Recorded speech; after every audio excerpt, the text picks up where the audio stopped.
Have you ever started a workout and thought, why does this hurt more than it helps? Maybe you used to do squats or jog without thinking twice, but now every step leaves your knees complaining, your back aching, or your energy zapped for the rest of the day.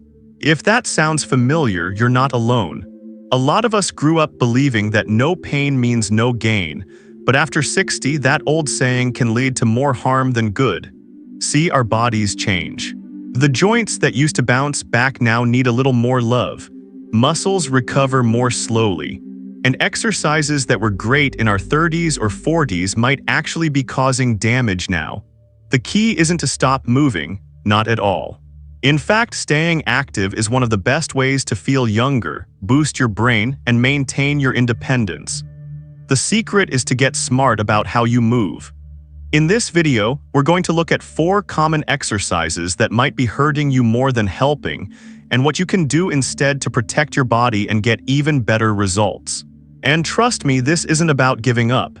It's about upgrading, making small tweaks that can keep you moving strong, pain-free, and confident in your body for years to come.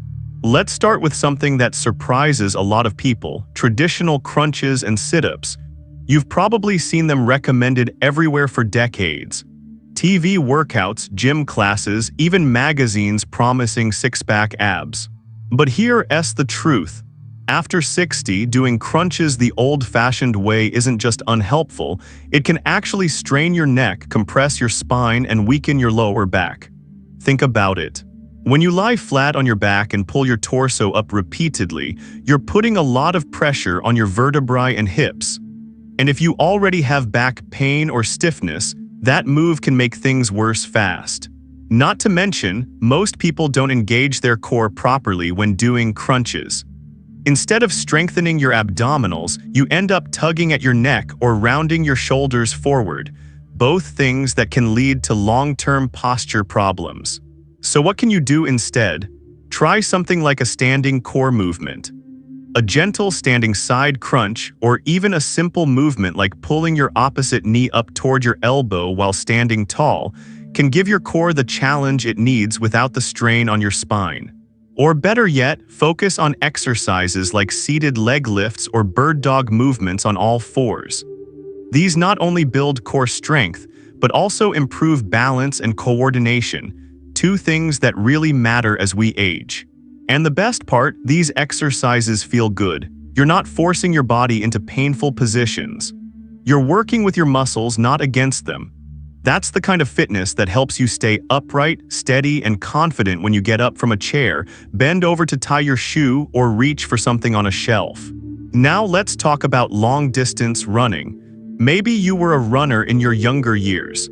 You loved the feeling of pounding the pavement, of clocking in the miles. But if you've noticed your knees aren't quite as forgiving, or your hips ache for days afterward, that's your body sending you a message. It's not about quitting running altogether. It's about finding new ways to get your heart rate up without beating up your joints. Running, especially on hard surfaces like sidewalks or roads, sends shockwaves through your knees, ankles, and spine. Over time, that repetitive pounding can speed up wear and tear on your joints, especially if you're already dealing with arthritis or past injuries. And let's face it, after 60, injuries take longer to heal. So what's a better option? Walking is incredibly underrated. Brisk walking for just 30 minutes a day can give you all the cardiovascular benefits of running without the damage. You can add in light hand weights or even walk in a pool for added resistance and zero impact on your joints. If you miss that runner's high, try interval walking, alternating between faster and slower paces to get your heart pumping without the pain. And don't forget about cycling or swimming. Both are low-impact ways to strengthen your heart and lungs, boost your mood, and work your entire body without the harsh pounding of a run. The goal isn't to keep up with the person you used to be in your 30s. It's to honor the body you have now and give it the best chance to carry you forward with strength, balance, and less pain. As we get older, one of the biggest mistakes we can make is trying to exercise the same way we did decades ago. Our bodies have different needs now. That doesn't mean they're broken, it just means they're wiser. They've been through more. They deserve care, attention, and workouts that build them up, not wear them down. So if you've been sticking to your old workout because it's what you've always done, I encourage you to take a step back. Ask yourself, does this feel good in my body? Is this helping me move better through my day? Or is it something I dread and recover from for days afterward? Movement should feel like a gift, not a punishment. It should energize you, not exhaust you. And when you find the right exercises, ones that fit your body, your needs, and your goals, you'll be amazed at how much stronger, looser, and more alive you feel. Now that we've covered those first two exercises, let's keep going. Because there are a couple more popular moves that could be doing more harm than good, and some simple, effective swaps that can keep you strong, safe, and independent. Now that we've talked about crunches and running, let's turn our attention to something that's common in gyms and even at home: heavy weight lifting with poor form. Lifting weights is a fantastic way to maintain muscle mass, improve bone density, and boost metabolism, especially as we age. But there's a catch. If you're using weights that are too heavy or your form isn't spot on, you're setting yourself up for injury rather than strength. One of the biggest dangers comes from overhead presses or deadlifts with heavy dumbbells or barbells. When done correctly and under professional guidance, they can be powerful. But the truth is, most people, especially over 60, don't have a personal trainer checking every move. And lifting heavy can strain the shoulders, neck, and lower back, especially if flexibility or balance is compromised. Instead of pushing your limits with bulky weights, switch to resistance bands or lighter dumbbells. Focus on control, not intensity. Think slow, steady movements with perfect form over speed or size.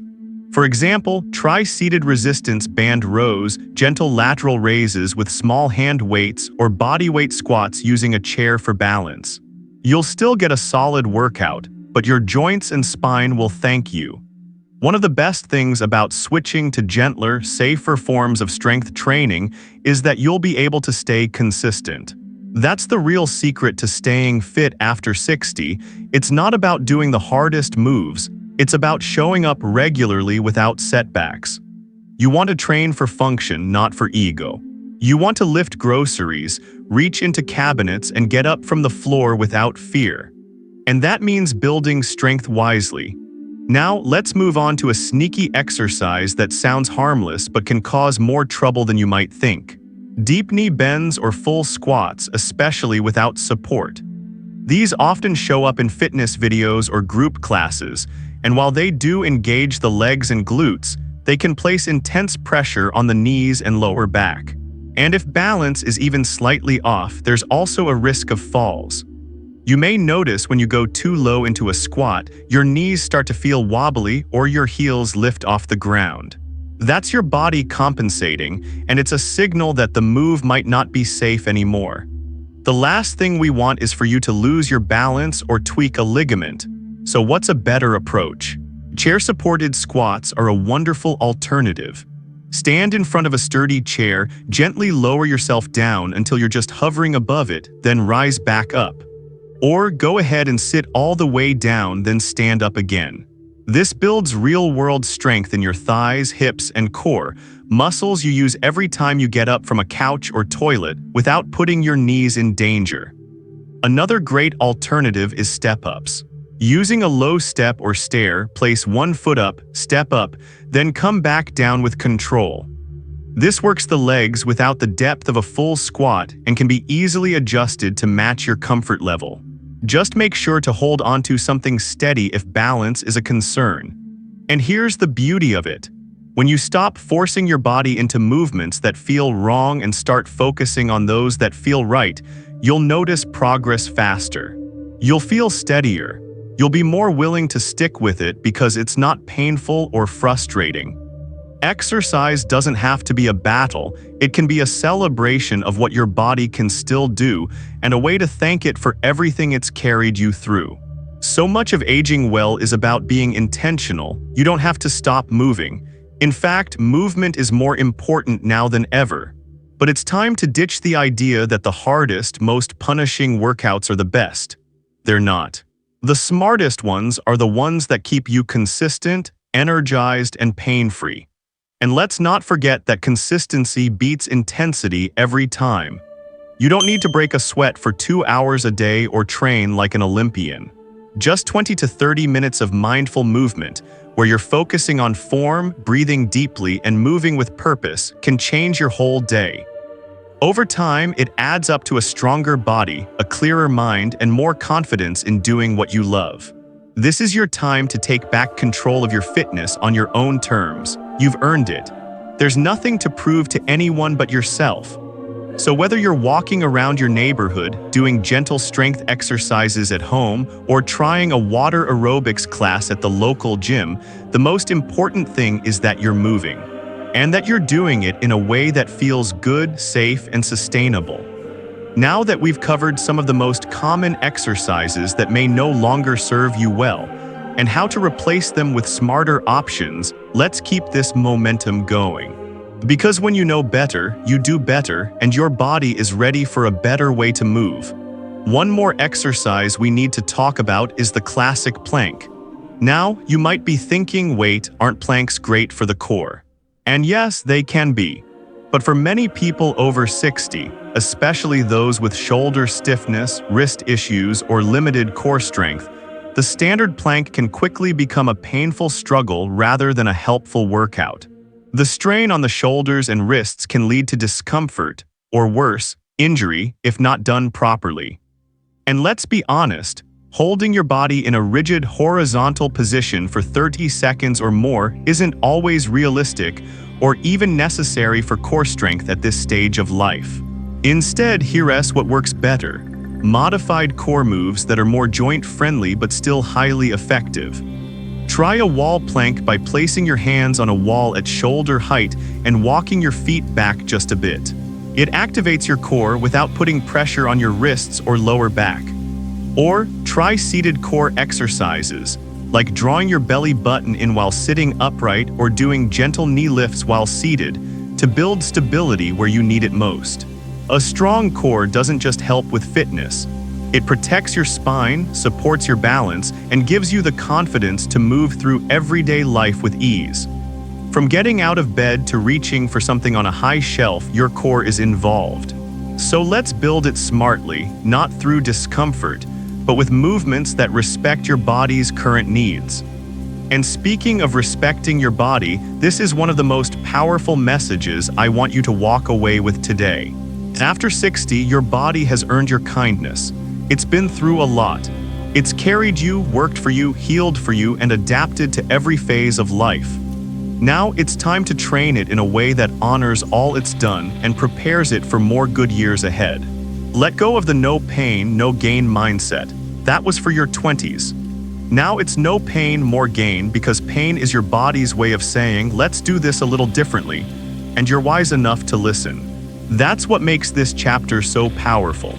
You've got the experience, the resilience, and now the tools to move forward better than ever. Let's take a quick breath and recognize just how empowering it is to take control of your fitness like this. You're not avoiding exercise, you're upgrading it. You're choosing movements that help you stay independent, sharp, and joyful. You're choosing energy over exhaustion, strength over strain, and quality of life over quantity of reps. That's real fitness. And maybe you're not sure where to start. Maybe exercise hasn't been your thing in a long time, or maybe you've had some setbacks, injuries, surgeries, or just the busy pace of life. That's okay. You can start exactly where you are. You don't need a gym membership or fancy equipment. A sturdy chair, a step, some resistance bands, or even just your own body weight is enough. Start with 5 minutes. Stretch gently. Take a walk around the block. Practice standing up and sitting down without using your hands. These may seem simple, but they're powerful. And when you do them consistently, they build momentum. Soon, 5 minutes becomes 10, then 15, and then something magical happens. You start looking forward to it. Why? Because movement heals. It lifts your mood, clears your mind, and reminds you of your strength. It connects you with your breath and your purpose. And when done with love and care, it can truly be a joy, not a chore. Before we wrap up, let me remind you of something important. The goal isn't to impress anyone, it's to improve your life. To be able to play with your grandkids without getting winded. To get out of bed without aches. To feel good in your skin, in your body, and in your heart. That's what this is about. So if you've been doing exercises that no longer feel right, if your joints complain, if you dread your workouts, or if you've been avoiding movement altogether, know that you're not alone. And more importantly, know that there's a better way. A smarter way, a way that fits you now. You deserve a movement routine that works for your life, your goals, and your health. You deserve to feel energized, not exhausted. You deserve to feel strong, safe, and empowered. And it all starts with listening to your body and making choices that support you. If this video resonated with you, I'd love to hear from you. What exercises have you had to let go of? What gentle movements have helped you feel your best?